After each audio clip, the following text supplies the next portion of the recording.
Hi everyone, and welcome back to Stamp with Anna. And today I'm going to show you the third card from my card class this past weekend on embossing with tear tape instead of Versamark. So on Monday we made this card, and these stripes here were embossed using gold embossing powder. On Wednesday we made this thank you card, and although this was the thank you was embossed the normal way with Versamark, these stripes here were embossed using white embossing powder and tear tape. And today it's going to be a little bit different. We're going to make this card here. It's kind of a recessed card, and this embossed piece here is embossed using the copper embossing powder, and then after it's embossed you run it through the Big Shot with the Woodland Embossing Folder. But this is a little different. I didn't use all strips of embossing powder on this. What I used for this was the new, well, it was new in the annual catalog, the adhesive sheets, the double-sided adhesive sheets. And that's how I adhered my embossing powder to that. So, like I told the ladies, if you find any kind of card that you want to make, chances are if you break it down step by step, it might look a little daunting at the beginning, but once you break it down, it is actually pretty easy. So that's exactly what I'm going to do with you today. So the card base we have here is soft suede, 8.5 by 5.5, scored at 4 1/4. Then this matte piece in the center is crumb cake, and that is 3 7/8 by 5 1/8. And then our card front is Whisper White, and that's 5 by 3 3/4. So the first thing we need to do is die cut out this hole here. And what I'm going to do for that is I'm using the layering squares. I have the largest and the second largest square. For this part right here, I'm going to use the smaller of the two. I'm going to position this off to this side so that I have room for my ribbon over here, and then I want a larger space on the bottom than I do on the top, because here I have to stamp my sentiment. So I'm going to take this and I'm going to go run it through the Big Shot, and I'll be right back. Okay, so I'm back and I have my cutout piece here. I'm going to put that aside. And now I'm going to work with this piece. What I've done is I've cut myself a piece of that adhesive sheet to be, I think, let's see, this is about 3 1/4 by 3 1/4, because this square is about 2 3/4. So I want to make this a little bigger. What I'm going to do is I'm going to peel this backing off.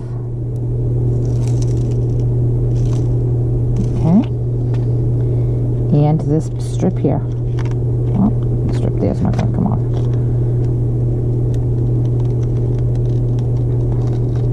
All right, and I'm going to place my white.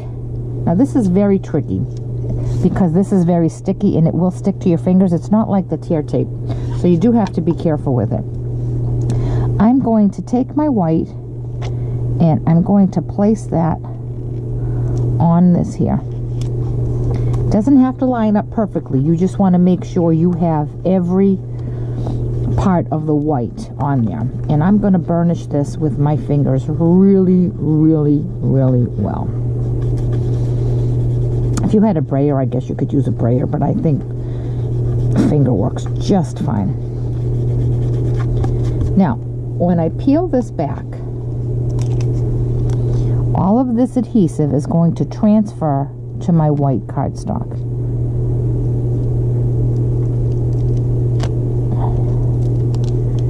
See that? There it is.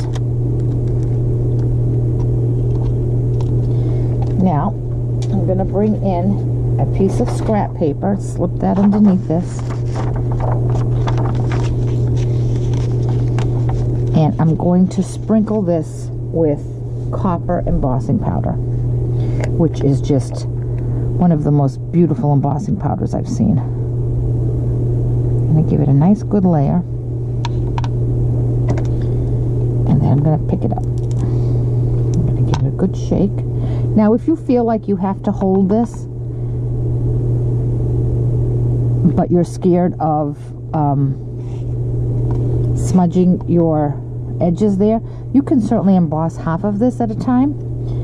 Or if you have these little spots here, after we've embossed, I'll show you how you can go back and fill those in. So I'm going to put this aside. Put this back in my jar. And I'm going to heat emboss this with my heat tool.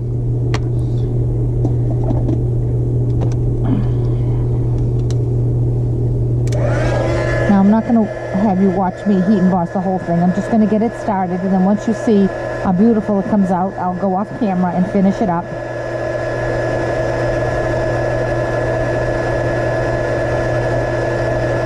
Here it comes. Is that gorgeous, or is that gorgeous? All right, I'm going to finish this off camera. I'll be right back. Okay, so I'm back, and I have this beautiful piece of copper paper.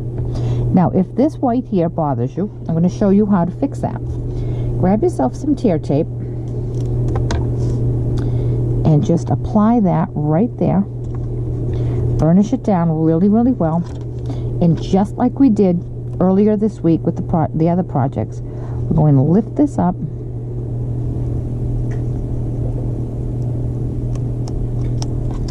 And we now have sticky tape there, sticky tear tape.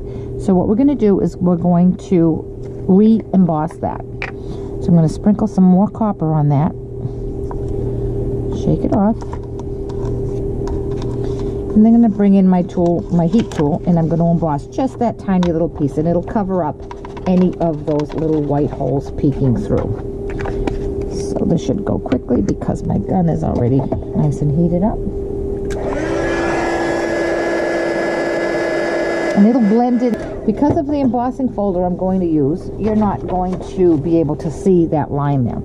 So what I'm going to do is I'm going to take my Woodlands embossing folder, and you want to make sure that the raised part of the folder is on the bottom. So in this folder's case, the Sizzix is going to be up in the front. I'm going to place this in here wherever I want it to be. Now I know that I have that little spot there, so I'm going to try to hide that a little bit. And I'm going to line it up with the tree. I'm going to go run this through my embossing my Big Shot. I'll be right back. Okay, I'm back with my embossed piece of copper, and you really cannot tell where I double embossed it because of that white. So now what we have to do is put the card together. So the first thing we're going to do, excuse me, is attach our crumb cake piece to our base.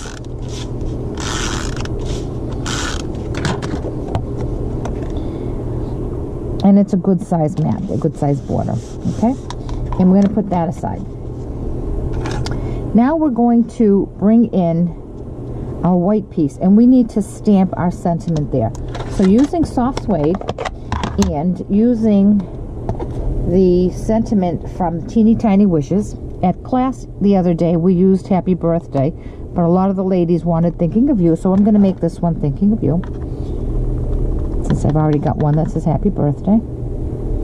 And I love this stamp set because it's such a small little sentiments, and you can fit them in anywhere. So it's perfect for something like this with this small little opening right there. Okay, and that's done there. Now I'm going to bring in this is retired ribbon, and I know I always say I don't like to use retired ribbon, and most of you don't mind it at all. But yesterday at class, one of the ladies wanted to buy this ribbon because she wanted to go back and make a card just like this one. And of course I had to tell her that it's no longer available. So she's going to find something else. So I'm going to put a little bit of adhesive on the back here.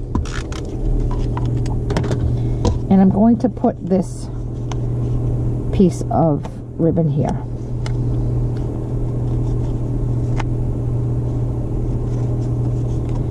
Okay, then I have a little piece of thick, very vanilla twine. This is on the clearance rack for $1.40. If I were you, I would hop on over to there and stock up, because this is so useful. Now, In order to get this nice pleated look, because if we simply just tied this like this, that's what we get. It's not very attractive. In order to get the pleated look, I'm going to, with my fingers, just make a little rough pleat like that myself, okay? So I have nice folds in there. Then I'm going to come in with this twine and tie a knot. And that's how you get that nice pleated look there. Okay? And I'm going to tie a knot on it. There we go. Now if you find that your ribbon is too tight, just unstick it from the back and lay it flat. If you find that it's pulling up on your, making your card buckle. And again, if you find that it's too loose, just tighten it up a little. You can take a glue dot and secure your knot down. Just drop that right in there and secure it down like that. Now we need to attach this to here. I know we still have to make our frame, but we're going to attach this first. And I want this to pop up. So what I'm going to use are some Stampin' Dimensionals. And I'm going to put some dimensionals along the back. I'm going to put one in each corner.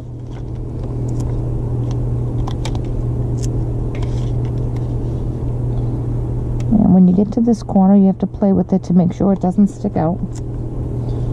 And then I want to make sure that my frame here is nice and high. So I'm going to put one in the center of that frame and one right up here. I'm going to actually cut this one in half because it's too big. Okay. And now I'm going to take these off.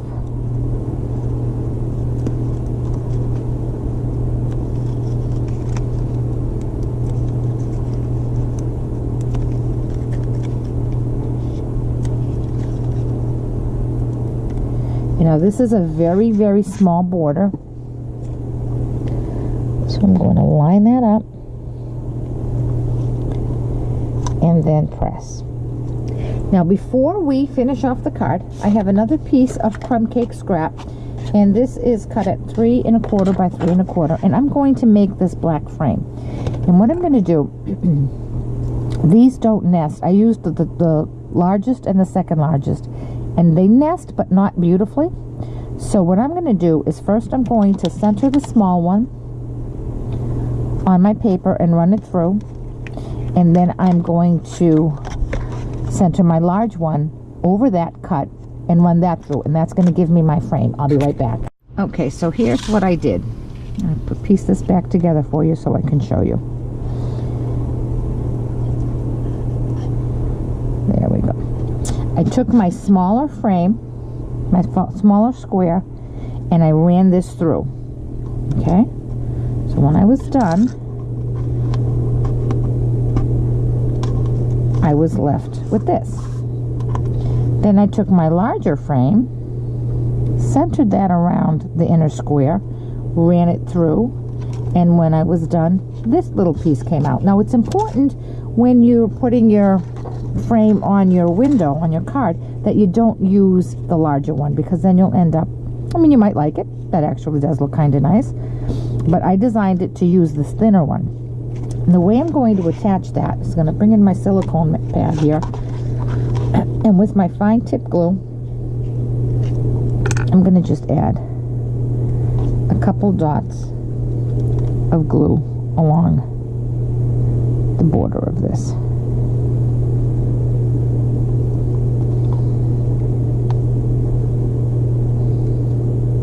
And then I'm going to center that right on this. And it fits perfectly because the window in the white card was made using the same die that made the inner part of the frame. So now all we have to do is attach this. And the way I'm going to do that, I'm going to grab some snail, some sand. And then I'm just going to drop it in.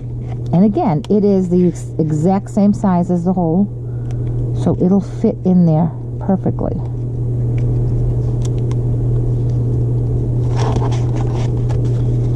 Just drop that in.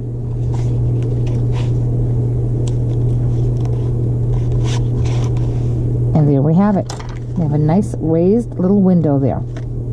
Now, if you like the window to be deeper, you could just use thicker dimensionals. Stampin' Up! Does not carry thick dimensionals. You could double up on the Stampin' Up's dimensionals, or you could just use some that are thicker. So I'm going to just trim this back a little bit.